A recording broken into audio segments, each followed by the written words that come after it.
একদিন একটা ক্লাস করিয়েছি কনিক সেকশন পার্ট 1, আজকে করাচ্ছি কনিক সেকশন পার্ট 2। এইটা লাইভ ক্লাস না করানোর একটা কারণ আছে, আমাকে প্রচুর ডায়াগ্রাম ড্র করতে হবে, প্রচুর কিছু লিখতে হবে, যেটা লাইভ ক্লাসে করতে গেলে যেটা দেখলাম টাইমটা অনেকটা কম হয়ে যাচ্ছে প্রত্যেকটা জিনিস ধরে ধরে লিখতে গেলে, এবং অনেক জিনিস মিস হয়ে যাচ্ছে। তো ওই জন্য এই ক্লাসটাকে আমি কি করছি, তোমাদেরকে প্রি রেকর্ডেড সেশন হিসেবে দিচ্ছি। বুঝতে কোনো অসুবিধা হবে না, কোনো কিছু ডাউট হবে না। ভিডিওটা ভালো করে দেখবে, খাতায় সুন্দরভাবে নোট বানাবে। তারপরে যদি কোনো ডাউট যদি কোনো কিছু তৈরি হয়, তাহলে নেক্সট ক্লাসে আমাকে অবভিয়াসলি এই রিলেটেড টপিকে যখন কোনো কোশ্চেন সলভ করাবো বা কিছু দেখাবো আমাকে জিজ্ঞেস করে নেবে, ঠিক আছে? তো ক্লাসটা আমরা কন্টিনিউ করছি প্রি রেকর্ডেড সেশন ভিডিও হিসাবে, তো দেখতে থাকো। দেখো লাস্ট ক্লাসে আমাদেরকে কি ডিসকাস করেছিলাম আমরা, বেসিক্যালি এটা কোঅর্ডিনেট জিওমেট্রির পার্ট 3, যেখানে কনিক সেকশনের পার্ট 2, যার মধ্যে আমরা প্যারাবোলাটা অলরেডি ডিসকাস করেছি, তাও 50%। প্যারাবোলার টোটাল টপিকের 50% আমরা আগের দিন ডিসকাস করে নিয়েছিলাম বেসিক পার্টটা। একবার বলে দিচ্ছি, ভালো করে রিক্যাপ করে নাও, একটু দেখে নাও ভালো করে। কি বলেছিলাম? প্যারাবোলা কাকে বলে? Parabola is a set of all points in the plane that are equidistance from a fixed line and a fixed point. কি বলেছিলাম? একটা ফিক্সড পয়েন্ট এবং একটা ফিক্সড লাইন থেকে ইকুইডিস্টেন্স পয়েন্টে গঠিত যে আমার বক্ররেখা বা গঠিত যে আমার লোকাস, সেটাই আমার কি হয়ে যাবে? এটা হয়ে যাবে প্যারাবোলা। কিভাবে দেখবে? দেখো পিকচারের দিকে তাকাও, এটা আমার ফিক্সড পয়েন্ট আর এটা আমার ফিক্সড লাইন।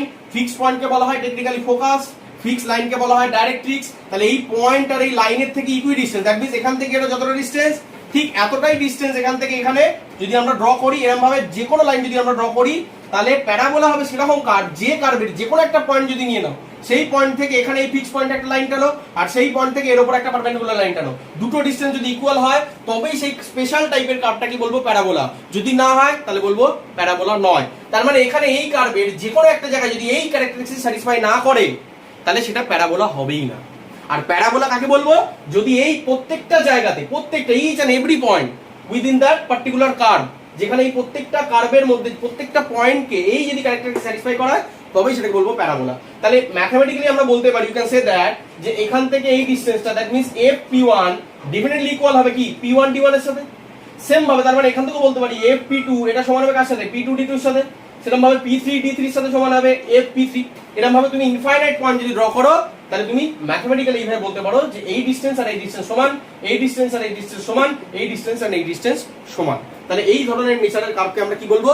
প্যারাবোলিক কার্ভ বা প্যারাবোলা। আচ্ছা, এর ম্যাথমেটিক্যাল সিগনিফিকেন্স যদি দেখো, এই প্যারাবোলিক কার্ভ যদি এর ইকুয়েশনকে আমরা ড্র করি, সেটা সবসময় কি হয়? একটা সেকেন্ড ডিগ্রি কার্ভ হয়, দ্যাট ইজ একটা কোয়াড্রেটিক ইকুয়েশন হয়। সেটা আমরা অলরেডি আগের দিন ডিসকাস করেছি, আবার আসছি। তার আগে বেসিক কিছু টার্মিনোলজি দেখে নিই, যেটা অলরেডি আমাদের ডিসকাস করা গেছে। কি এই যে প্যারাবোলাটা আমরা ড্র করলাম, তার মানে এই যে লাইনটা, এই যে বক্ররেখার যে লাইনটা বা এই কার্ভটাকে আমরা কি বলি? প্যারাবোলা। এই কার্ভটাকে আমরা কি বলি? প্যারাবোলা। এবার এই কার্ভটা কোথায়? আকাশে তো শূন্যে ভাসবে না, এটা একটা প্লেনে ভাসবে। তাহলে প্লেনে যখন ভাসবে তার কিছু জিওমেট্রিক প্রপার্টিজ আছে। তো সেই জিওমেট্রিক প্রপার্টিজ অনুযায়ী দেখো, এই যে কার্ভটা যখন আমরা ড্র করেছি, এই কার্ভটা বেসিক্যালি একটা প্লেনে আছে, মানে কি একটা অ্যাক্সিস অফ রেফারেন্সে আছে। তাহলে আমি ধরে নিচ্ছি এই প্লেনটার মধ্যে আমার একটা ফিক্স লাইন আছে, যেটাকে বলা হচ্ছে ডাইরেক্ট্রিক্স, অলরেডি আমরা ডিসকাস করে দিয়েছি। আর একটা ফিক্স পয়েন্ট আছে, সেটা হলো ফোকাস। তাহলে ফোকাস আর ফিক্স লাইনের মাধ্যমে আমি একটা কার্ভ ড্র করে দিয়েছি। বাট এই কার্ভটার ভেতর দিয়ে দেখো, আমি এই যে ভার্টেক্স আর এই ফোকাস এর মধ্যবর্তী যদি একটা ইমাজিনারি লাইনকে ড্র করি, যে লাইনটা আমার ভার্টেক্সকে সবসময় 90 ডিগ্রিতে কাট করবে, এমন কোন লাইনকে যদি আমরা কল্পনা করে নিই, that imaginary line is known as Axis of that particular parabola বা অ্যাক্সিস অফ দ্য কার্ভ। এই যে প্যারাবোলা ড্র করেছি, তার যদি অ্যাক্সিস বলতে তোমাকে বোঝানো হয়, তাহলে অ্যাক্সিস মানে এটা বুঝবে যে অ্যাক্সিস হচ্ছে তেমন একটা ইমাজিনারি লাইন যেটা always passing through the fixed point and perpendicular to the fixed line, and also it intersect with the point in a curve that is parabola which is known as vertex. তার মানে কি, বাংলা যদি বলে দিই পরিষ্কার কথা, এই যে ইমাজিনারি লাইনটা আমি ড্র করেছি, এটা always perpendicular to the directrix হবে and passing through the fixed point, focus হবে। এবং এই ফোকাস আর এই পারপেন্ডিকুলার যদি এই লাইনে ড্র করো, দেখবে অটোমেটিক্যালি এই কার্ভের কোনো একটা জায়গায় যে পয়েন্টে ছেদ করবে বা ইন্টারসেক্ট করবে, এই ইন্টারসেক্ট পয়েন্টটাকে বলবো এই কার্ভের ভার্টেক্স। ক্লিয়ার? আশা করি বোঝা গেছে, আগের দিন এগুলো ডিসকাস করে দিয়েছি। তো এবার দেখে নেবো কিছু কেসেস, এগুলো কি বেসিক কেসেস, ঠিক আছে? তো বেসিক কেসেস এর মধ্যে আমাদের আগে দেখে নিতে হবে যে কার্ভ কোন কোন সিচুয়েশনে কার্ভকে আমরা প্লেস করলে তার কিরকম আমার ইকুয়েশন তৈরি হয়। কেন ইকুয়েশন তৈরি হয়? ইকুয়েশন কোথা থেকে এলো? কেন আমরা এর জিওমেট্রিক্যাল ইন্টারপ্রিটেশন বুঝবো? কারণ আমি আগে থেকেই বলে এসেছি, শুরুর দিন থেকে বলে এসেছি, mathematics is nothing but A language, a language of engineers, a language of physicists, a language of mathematician, a language of scientist অথবা টেকনোলজিস্ট।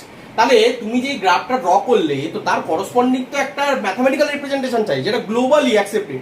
তাহলে তার করসপন্ডিং আমরা এখানে সেই জিওমেট্রিক্যাল ম্যাথমেটিক্যাল ইন্টারপ্রিটেশনটা করছি। দ্যাট মিনস ম্যাথমেটিক্যাল ফর্ম আর জিওমেট্রিক্যাল ফর্ম এই দুটোকে ইন্টারপ্রিটেশন করে দেখাচ্ছি যে কোন ইকুয়েশনটা কিরকম হবে, তার ডায়াগ্রাম কিরকম হবে, বা উল্টো ভাবে যদি বলো এই ডায়াগ্রামের এর ম্যাথমেটিক্যাল ফর্ম কি হবে এই ইকুয়েশন। কিভাবে বুঝবো? দেখো এটা মনে রাখা সহজ ট্রিক আছে। কি? এটা যদি আমি মনে করি শার্ক, একটা শার্কের মুখ হা করে আছে, এই যে হা শার্ক, এই যে খাবে হা, এই হাটা যে অ্যাক্সিসের দিকে থাকবে, দেখো একটা অ্যাক্সিসকে আমরা চারটে ভাগে ভাগ করতে পারি, মানে এই অ্যাক্সিস সিস্টেমটাকে আমরা চারটে ভাগে ভাগ করতে পারি। কি স্যার? এটা যদি আমার সেন্টার পয়েন্ট হয়, মানে অ্যাক্সিসের ইন্টারসেকশন পয়েন্ট হয়, তাহলে ইন্টারসেকশন পয়েন্টের রেসপেক্টে এটা ওয়াই অক্ষের বা ভার্টিক্যাল অ্যাক্সিসের পজিটিভ দিক, এটা নেগেটিভ দিক, এটা এক্স অ্যাক্সিসের ডান সাইডটাকে আমরা যদি বলি পজিটিভ দিক, তাহলে এটা অপোজিটটা হয়ে যাবে নেগেটিভ দিক। তাহলে এবার কিভাবে মনে রাখবো? মনে রাখবো হচ্ছে যে হাটা, প্যারাবোলার এই যে হাটা বা সার্কেল এই মুখটা, এই মুখটা যে অ্যাক্সিসে থাকবে প্রথম কথা, সেইটা চলে যাবে কি আমার এই 4ax এর কম্পোনেন্টে। আর এটা এই অ্যাক্সিস, এই হাটা যে অ্যাক্সিসে থাকবে না, কোন অ্যাক্সিসে নেই? ওয়াই অ্যাক্সিসে নেই, হাটা ওয়াই অ্যাক্সিসে নেই, তাহলে সেটার মাথায় চলে আসবে কি? স্কয়ার। তাহলে দেখো y square is equal two 4x, যদি আমি এটা মুছে দিই তাহলে তোমাকে বুঝতে হবে x অ্যাক্সিসে এখানে 4x আছে, মানে কি হাটা x এর দিকে আছে। এবার x এর পজিটিভ দিকে আছে না x এর নেগেটিভ দিকে আছে সেটা বোঝার জন্য আমাকে দেখতে হবে এখানে পজিটিভ সাইন কি আছে, মানে এখানে সাইন কি আছে। দেখো এটা কিছু নেই মানে পজিটিভ আছে, তার মানে এই হাটা কি আছে? x অ্যাক্সিসে থাকবে, বাট এটা পজিটিভ দিকে থাকবে। সেরকম এখানের দিকে দেখো একই, হাটা আগে ছিল এই দিকে, x অ্যাক্সিস ছিল, এখানেও x অ্যাক্সিস আছে, বাট এটা নেগেটিভ দিকে আছে, তাহলে এখানে কি হলো -4x। বুঝতে পারলাম? আর এখানে y স্কয়ার মানে যে অ্যাক্সিস নেই, তাহলে এইভাবে দেখো এই দুটোকে তাহলে বোঝা যাচ্ছে। এই দুটোকে আমরা কিভাবে বুঝবো? তাহলে স্যার হাটা যেদিকে থাকবে সেটা হয়ে যাবে 4ax এর পার্টে, আর এটা পজিটিভ আছে না নেগেটিভ আছে সেটার উপর ডিপেন্ড করবে হাটা আমার পজিটিভ x অ্যাক্সিস দিকে থাকবে না নেগেটিভ x অ্যাক্সিস দিকে থাকবে। এটার ক্ষেত্রে যেমন নেগেটিভ x অ্যাক্সিস দিকে আছে তাই জন্য -4x, আর এটার ক্ষেত্রে পজিটিভ অ্যাক্সিস দিকে আছে তাই জন্য 4ax। বোঝা গেল? আচ্ছা, এটাকে আমরা যদি আরেকটু ডিটেইলে ডিফাইন করি, বেসিক্যালি এখানে আমরা সেন্টার পয়েন্টটাকে তুলে ধরতে পারি। কিভাবে তুলে ধরবো? তাও এখানে আগে এই গ্রাফটা যদি স্টাডি করো, দেখো এটা আমার কি অ্যাক্সিস, এটা আমার কি অ্যাক্সিস, এইটা আমার কি ডাইরেক্ট্রিক্স, এটা আমার কি, এটা ফোকাস পয়েন্ট, এটা কি ভার্টেক্স। একটা জিনিস খেয়াল করো, এই প্যারাবোলার যে ভার্টেক্সটা আছে সেই ভার্টেক্সটা দেখো এক্স অ্যাক্সিস আর ওয়াই অ্যাক্সিসের যে ইন্টারসেকশন, দ্যাট মিন্স যে সেন্টার পয়েন্ট বা অরিজিন পয়েন্ট, সেই অরিজিনের পয়েন্টেই কিন্তু এর ভার্টেক্সটা লাই করে আছে, রাইট? তাহলে এর ভার্টেক্সটা যখন এখানে লাই করে আছে, তার মানে এই ভার্টেক্স পয়েন্টটা আমার ইকুয়েশনের মধ্যে কোনো না কোনো জায়গায় লুকিয়ে আছে। তাহলে লুকিয়ে যখন আছে তাহলে সেটাকে আমরা কিভাবে বুঝবো? সেটাকে আমরা বুঝবো, দেখো যেহেতু এর ভার্টেক্সটা অরিজিন দিয়ে পাস করেছে, তাহলে আমাকে এটা মনে রাখতে হবে তাহলে ওই পয়েন্টটা কি এই প্যারাবোলার কার্ভের উপর আছে। তাহলে যেহেতু ওই পয়েন্টটা এই প্যারাবোলার কার্ভের উপর আছে, তাহলে আমরা কি জানি ছোটবেলা থেকে শিখে এসেছি, একটা পয়েন্ট কোন একটা ইকুয়েশনকে স্যাটিসফাই করানো মানে সেই পয়েন্টটাকে যদি এর মধ্যে প্লেস করে দিই সেটা এই ইকুয়েশনকে স্যাটিসফাই করাবে। Definitely correct. তার মানে এখানে যদি আমরা দেখতে হয় 0,0টাকে কিভাবে ইনক্লুড করছি ভালো করে দেখো, এটা বেসিক্যালি এর মধ্যেই আছে কিন্তু আমরা দেখতে পাচ্ছি না। কিভাবে? দেখো আমি যদি বলি এই প্যারাবোলার ইকুয়েশন এটা, এই প্যারাবোলার ইকুয়েশনটা হচ্ছে এটা, তাহলে এর মধ্যে যে কোনো পয়েন্ট যদি আমি নিই সেই পয়েন্টটা এর মধ্যে যদি প্লট করি তাহলে ইকুয়েশনকে স্যাটিসফাই করাবে। তাহলে এই যে ভার্টেক্সটা নিয়েছি সেটাও তো একটা ইকুয়েশনের পয়েন্ট হতে পারে, সেটা অরিজিন 0,0।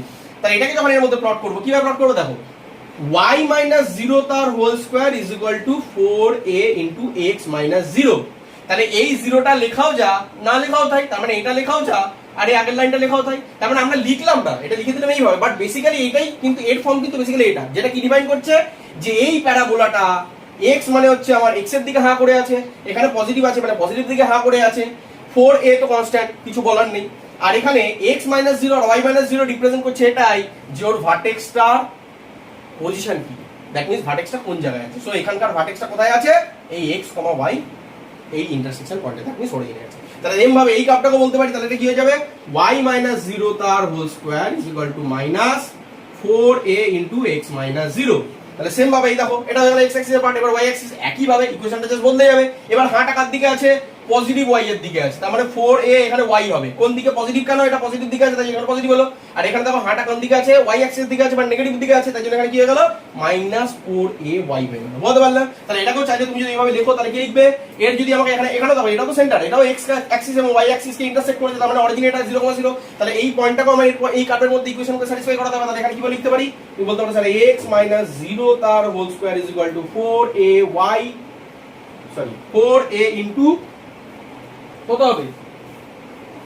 দেখো 4a ইনটু y - 0। তাহলে এটা কি রিপ্রেজেন্ট করছে?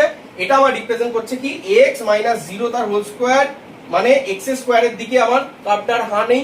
আর এখানে y কে কি রিপ্রেজেন্ট করছে? এই y টা রিপ্রেজেন্ট করছে আমার হাটা পজিটিভ y এর দিকে আছে, এখানে যেহেতু পজিটিভ সাইন আছে। আর এখানে x - 0 y - 0 আমাকে এটাই রিপ্রেজেন্ট করছে যে ওর যে ভার্টেক্সটা সেটা আমার মূল বিন্দু ভাবে বা অরিজিন দিয়ে পাস করেছে।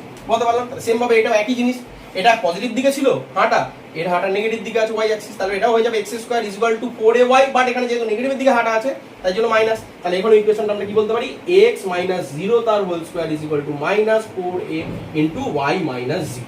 বলতে পারলাম? তো এই ছিল প্যারাবোলার বেসিক আন্ডারস্ট্যান্ডিং।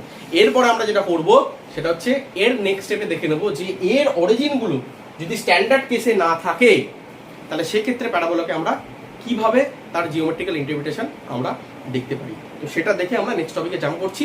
তো আমি বোর্ডটা মুছে আবার সব কিছু ড্র করে নিচ্ছি টাইমটা বাঁচানোর জন্য, যাতে তোমাদের টাইমটা সেভ হয় আর আমার টাইমটা যায়। তো সেই কারণে তোমরা এটা আমি সরে যাচ্ছি, আগে প্রথমে নোট করে নাও, তারপরে নেক্সট স্টেপে আমরা দেখাবো এর নেক্সট পার্টটা।